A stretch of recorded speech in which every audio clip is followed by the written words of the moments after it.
ఈ రాష్ట్రంలో రోజు రోజుకు హిందువుల మీద దాడులు పెరుగుతూ ఉన్నాయి.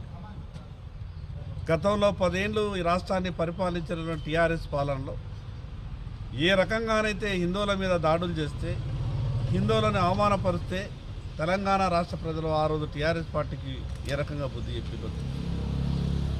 నిన్న కామారెడ్డి ఎమ్మెల్యే మీద దాడి, బాన్స్వాడలో హిందువుల మీద దాడి, ఈరోజు వందలాది మంది హిందువుల మీద అక్రమంగా కేసులు బనాయించడం, ఎవరైతే ఘర్షణకు కారకులైతారో వారి మీద మాత్రం చిన్న చిన్న కేసులు పెట్టి చేతులు దులుపుకునే ప్రయత్నంలో పోలీసు వ్యవస్థ. ఈ రాష్ట్ర డీజీపీ గారికి చెప్పదలుచుకున్నాం, లా అండ్ ఆర్డర్ కంట్రోల్ అంటే కేవలం హిందువులను మాత్రమే కంట్రోల్ చేయడం కాదు, హిందువుల మీద మాత్రమే అక్రమ కేసులు పెట్టడం కాదు, మిగతా వాళ్ళని కూడా కంట్రోల్ చేస్తేనే మీరు లా అండ్ ఆర్డర్ కంట్రోల్ చేసిన వాళ్ళు అవుతారు. ఈరోజు ఒక శాసనసభ్యుని క్యాంపు కార్యాలయం ముట్టడే కాకుండా ఈరోజు క్యాంపు కార్యాలయం లోపలికి వెళ్ళి హత్యా ప్రయత్నం చేసేటటువంటి పరిస్థితి వచ్చిందంటే రాష్ట్రంలో లా అండ్ ఆర్డర్ ఏ రకంగా ఉందో అర్థం చేసుకోండి. ఎమ్మెల్యేలకే భద్రత లేనటువంటి పరిస్థితి ఉంటే సామాన్య ప్రజల పరిస్థితి ఏం కావాలి? ఈరోజు కనీసం బాధితులకు ఈరోజు బాన్స్వాడలో విపరీతమైనటువంటి లాఠీ చార్జ్ బాధితుల మీదనే అక్రమ కేసులు, వారిని పరామర్శిస్తామనంటే కూడా ఎవరిని పోనీయలేనటువంటి పరిస్థితి. ఒక శాసనసభ్యుని కూడా పరామర్శిస్తామంటే పోలీస్ వ్యవస్థ ఎక్కడికక్కడ నిర్బంధాన్ని విధించకపోతే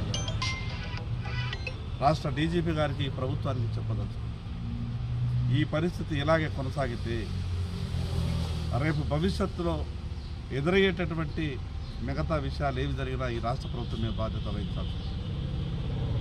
ఒక పక్క ఏ హిందూ కూడా ఘర్షణ వాతావరణం కోరుకుంటుంది, ఏ హిందూ కూడా ఈ సమాజం బాగుండాలని కోరుకుంటాం.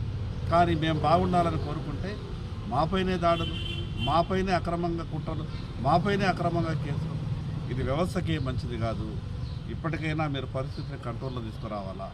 ఎవరైతే కామారెడ్డిలో ఒక ఎమ్మెల్యే ఇంటి మీదకి క్యాంపు కార్యాలయం మీద దాడి చేసి ఆయన్ని హత్యా ప్రయత్నం చేయడానికి ప్రయత్నం చేసిండ్రో వారిని వెంటనే మిగతా దాని వెనుక ఎవరెవరు ఉన్నారు వాళ్ళందరినీ కూడా బయటకు తీసి ఖచ్చితంగా కేసులు పెట్టి వాళ్ళని లోపలేయాలి.